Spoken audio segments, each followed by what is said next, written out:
Welcome back to Unbiased, your favorite source of unbiased news and legal analysis. Welcome back to Unbiased. Today is Thursday, May 16th, and this is a special episode of Unbiased all about the presidential election.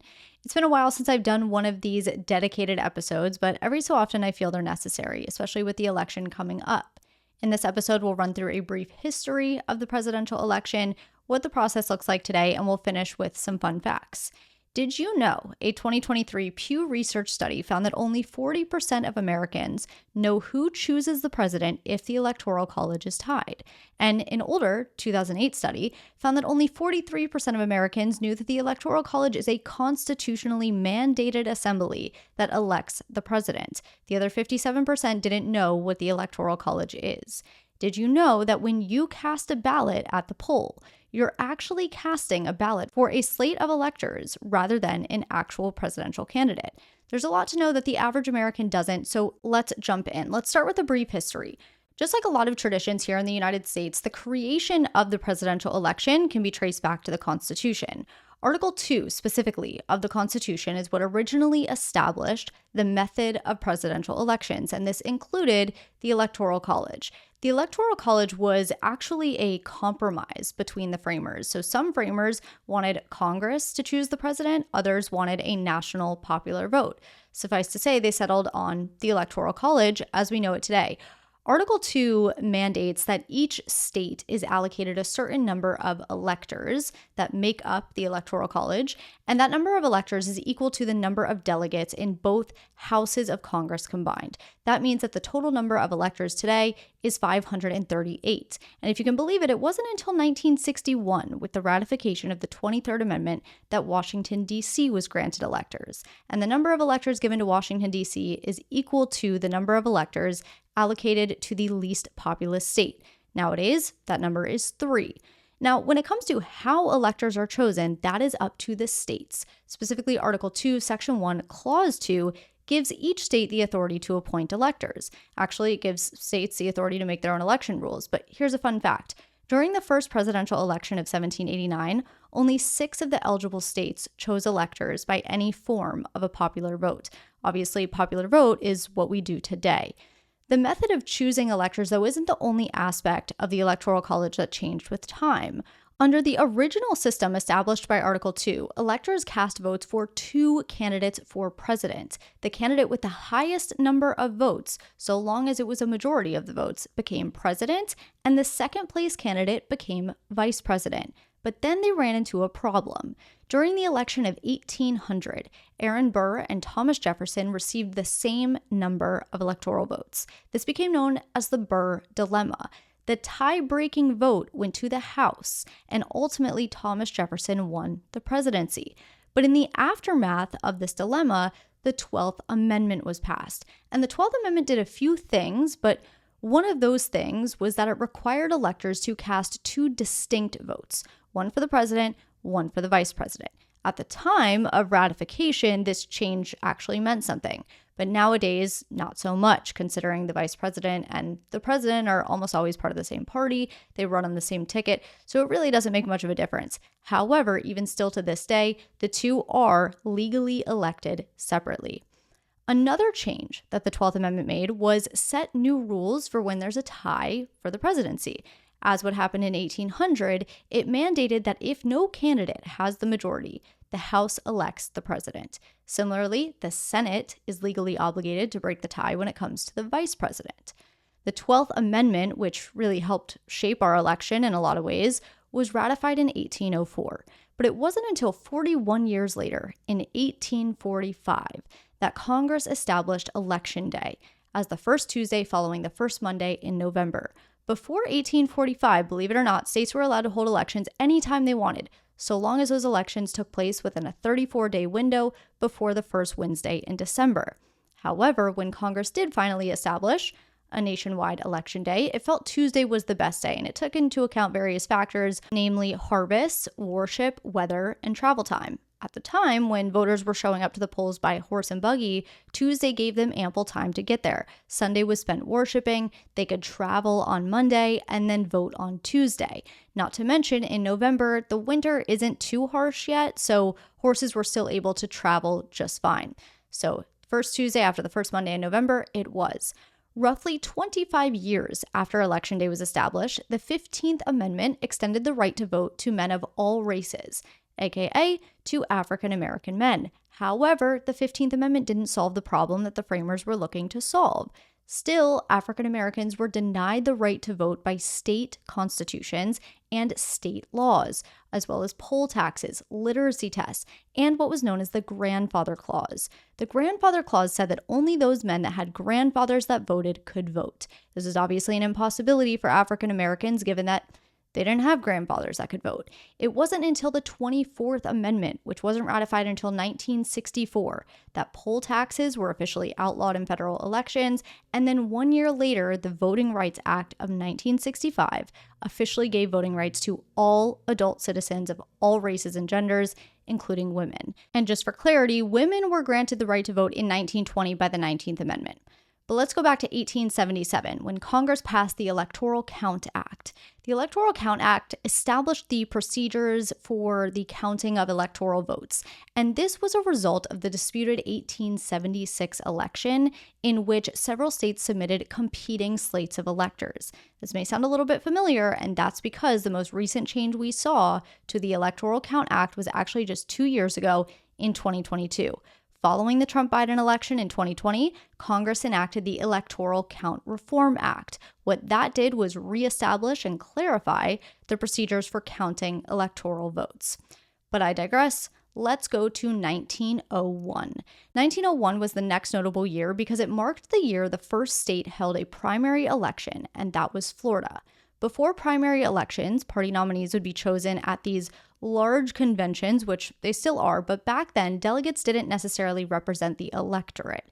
The delegates that attended the conventions were sent by their respective states, but they were often chosen by state bosses and party bosses who had power over the delegates' loyalties. So in an attempt to reform the conventions and give the people more of a voice, states started holding primary elections. That way, the people were choosing the delegates that attended the conventions through voting rather than the party bosses and state bosses.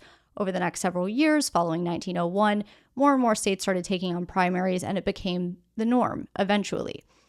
Finally, if you can believe it, it wasn't until 1933, with the ratification of the 20th Amendment, that the president's term ended on January 20th.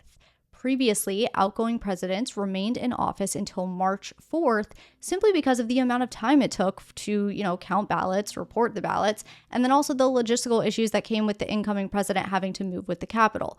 Moving just wasn't as easy back then. And it wasn't until 1951, with the ratification of the 22nd Amendment, that the president was capped to 2 term limits. It's relatively recent. So with all of this history, let's talk about what our election process looks like today. The process, when we zoom out and look at the big picture of the presidential election cycle, the whole thing takes about 2 years. So it starts in the spring of the year before the election year, when the candidates first announce their intentions to run, or at least start to. This is also the time at which the candidates register with the Federal Election Commission, though there's actually no deadline for this. They can register at any time, but spring of the year before the election is typically when it starts to happen. A few months later, in about August, is when the Republican and Democratic primary debates start. And these primary debates typically last from about August until January. Starting in January and going through June, the states and parties hold primaries and caucuses. And then typically between July and early September of the election year, the parties hold their conventions where each party selects their respective nominees. Following those conventions in September and October, usually is when the 2 nominees debate. And then, of course, early November is when the election happens. In December is when electors cast their votes in the Electoral College. In January is when Congress counts the electoral votes. And on January 20th is when the president is officially inaugurated. unless the 20th falls on a Sunday. That's the exception. Then the inauguration is the 21st. So that's the election cycle at a glance, but let's zoom in a little bit. I first want to talk about who can even run for president. Article 2 only sets forth 3 requirements. You have to be a natural-born citizen of the United States. You have to be at least 35 years old, though you can start running at 34 so long as you turn 35 by the time you're inaugurated. And you have to have been a resident of the United States for at least 14 years. Those have been the requirements since the adoption of the Constitution. So as long as you check those 3 boxes, you are eligible to run as president. It doesn't matter if you're a felon. It doesn't matter if you're anything else. And what's funny is that, and we'll talk about this more in a minute, but some states can ban felons from voting, but yet that same felon could run for president. So interesting stuff, but all this to say, those are the only 3 requirements. When it comes to actual election rules, those are actually determined by the states. Each state is responsible for carrying out their own elections, state and federal. And to an extent, of course, it's true that Article 2 leaves election matters in the state's hands. But just to give you an example of when it's not in the state's hands, look at the recent Supreme Court decision in Trump versus Anderson. The court held there that it's not up to the state to disqualify a candidate from their ballot. States can disqualify state candidates, but they cannot disqualify federal candidates. However, most other things are at the state's discretion. For example, as I just said, states have the ability to set specific requirements for voter eligibility and registration. States can ban felons from voting if they so wish, but they would not be able to make that a requirement for running for president. Similarly, states are in charge of setting their own rules for primaries, which brings me to my next point, the difference between primaries and caucuses. They're very similar, yet they also have differences. So let's talk about the differences. For one, primary elections are put on by the state. Caucuses are put on by the political parties. Some states have primaries, others have caucuses. Nevada is the only state that holds both. And just for the sake of touching all the bases, the caucuses and primaries are how we, the people, choose presidential nominees. In other words, we go vote based on our votes. It determines the number of delegates awarded to each nominee. And of course, that depends on who wins the party primary or the caucus in each state. So those delegates then go attend the party convention and ultimately select the party nominee. Each state, though, has its own rules regarding how delegates are chosen. The delegates typically consist of party members, leaders, or supporters of one of the candidates, but states have discretion there too. Getting back to some of the differences between primaries and caucuses, caucuses are a little more traditional than primaries in the sense that with caucuses, it's a group of people that get together in each district or precinct and talk about the candidates. In some caucuses, attendees actually have the opportunity to stand up and give speeches to try to sway undecided voters. It's a much more conversational environment, more public, if you will. Then some caucuses will actually cast votes publicly. Others will do secret ballots. It just depends. With primaries, it's more of a modern day voting system where you vote with a secret ballot. You don't have these public meetings and conversations. You just go in and you vote. Depending on the state and party rules, primaries and caucuses can be open, closed, or a hybrid of both. With open primaries and caucuses, voters don't have to be registered with a political party to take part. However, with closed primaries and caucuses, only voters that are registered with that party can participate. So only registered Democrats can participate in a Democratic primary or Democratic caucus. Independents, therefore, cannot vote in closed primaries and caucuses. And a Republican can't vote in a Democratic primary or caucus, and vice versa. And then you have these semi-open or semi-closed, and those are just hybrids of the two. So once the primaries and caucuses are over, the delegates that have been awarded to each candidate head to the national convention in the summer for their respective party and select their party nominee. After the 2 candidates are selected, that's when the candidates will announce their vice presidential running mates. And then usually in September and October, the presidential debates happen. This year, it looks a little bit different because both Trump and Biden felt that September and October were too late, given how many voters vote early. So their first debate is actually scheduled for next month in June. They do have a debate scheduled for September, but they're starting earlier than normal. So these presidential debates typically wrap up in October. Voters go to the polls on the first Tuesday after the first Monday in November. This year it falls on November 5th, and cast a ballot. When we cast a ballot, we are indirectly voting for the president by voting for that candidate's slate of electors. So here's how it works.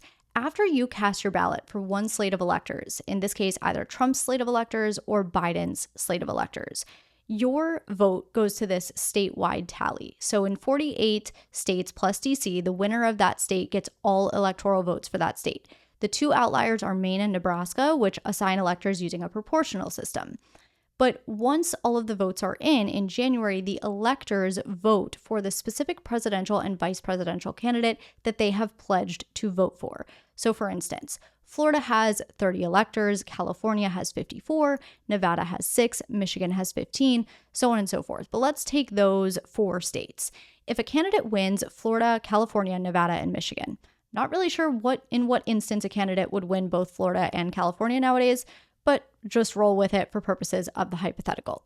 So a candidate wins those 4 states. That candidate gets 115 electoral votes from those 4 states. To win the election, a candidate needs the vote of at least 270 electors. That is the simple majority of the total 538 electors. Almost always, the popular vote carries the electoral vote. In fact, out of 59 elections we've had in the United States, only 5 didn't match up. In those 5 elections, 1824, 1876, 1888, 2000, and 2016, the winner of the electoral vote lost the popular vote outright. In the rare situation where neither candidate has the majority of electoral votes, the vote goes to the House. As per the 12th Amendment, which we discussed earlier, there would be a contingent election in the House where each state would get 1 vote. The Senate would be responsible for choosing the VP if there was a tie, and each senator would only get 1 vote. So this has only happened 3 times in history. In 1800 and 1824, the House chose the president, and in 1836, the Senate chose the vice president. Another sort of fun fact that's related to this, if the House doesn't break a presidential election tie by Inauguration Day, the vice president-elect would act as the president. If neither are chosen by Election Day, as per the 12th Amendment, Congress has the power to determine who acts as president in the meantime.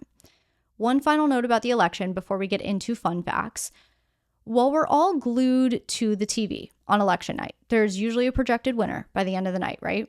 It's actually not until early January that the Electoral College submits their votes that the Electoral College's votes are counted and the winner of the presidency is officially determined. During this time, so between the general election and Inauguration Day, the projected winner is referred to as the president-elect.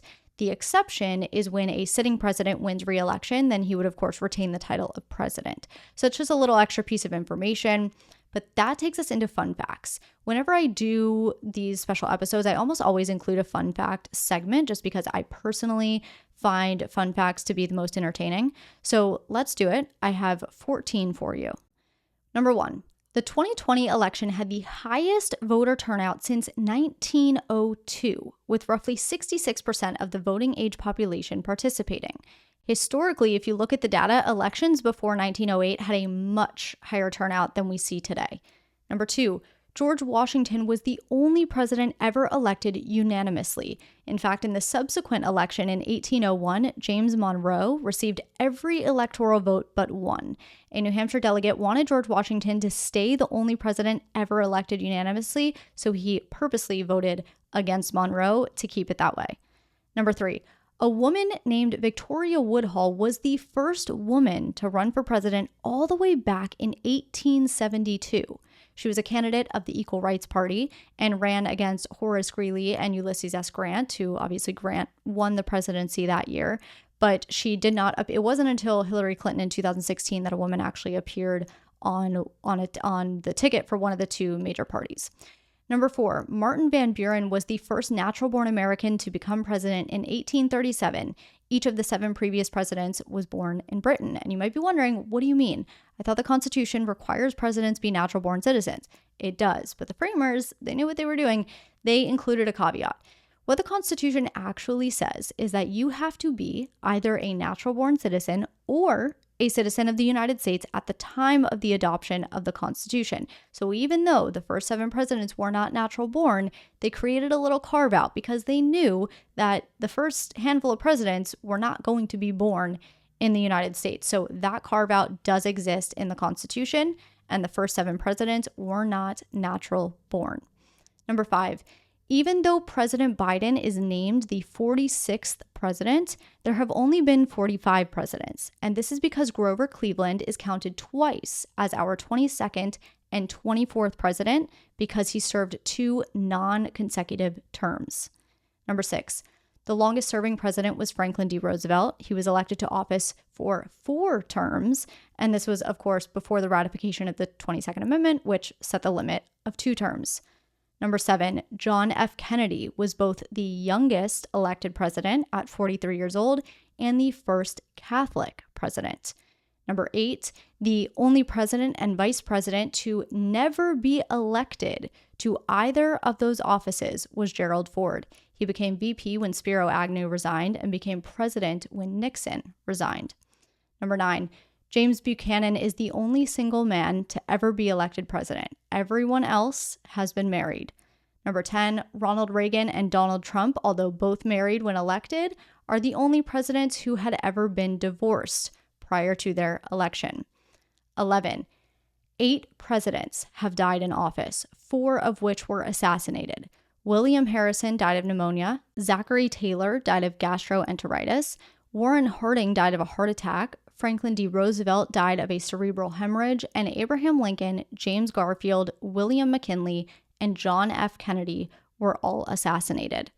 Number 12, President Bill Clinton was born William Jefferson Blythe, but took his stepdad's last name when his mother remarried. He formally changed his name to William Jefferson Clinton when he was 15 years old, and that is why we know him as President Clinton. Number 13, President George Washington spent his entire campaign budget, which was £50, on 160 gallons of liquor, which was served to 391 voters. This was a much more acceptable thing to do back then than it is today. And finally, number 14, for roughly the first 100 years of voting in America, Election Day looked a lot different than it does today. Starting in 1789, drinking, eating, and parading were very common on Election Day. It was a much more public event. In fact, votes were cast publicly. It wasn't until the 1890s that the secret ballot became commonly used in America. I hope you enjoyed this episode and you're walking away with much more knowledge than you had going into it. This election is going to be interesting for sure, but if it's any consolation to those of you that may have negative feelings about it, controversial elections date back to the early 1800s. They're really nothing new. This is just another one of those controversial elections. We are officially 173 days out from Election Day as of today. So stay informed, keep tuning into Unbiased. That way, come November 5th, you are confident about your vote. Have a great weekend, and I will talk to you on Monday.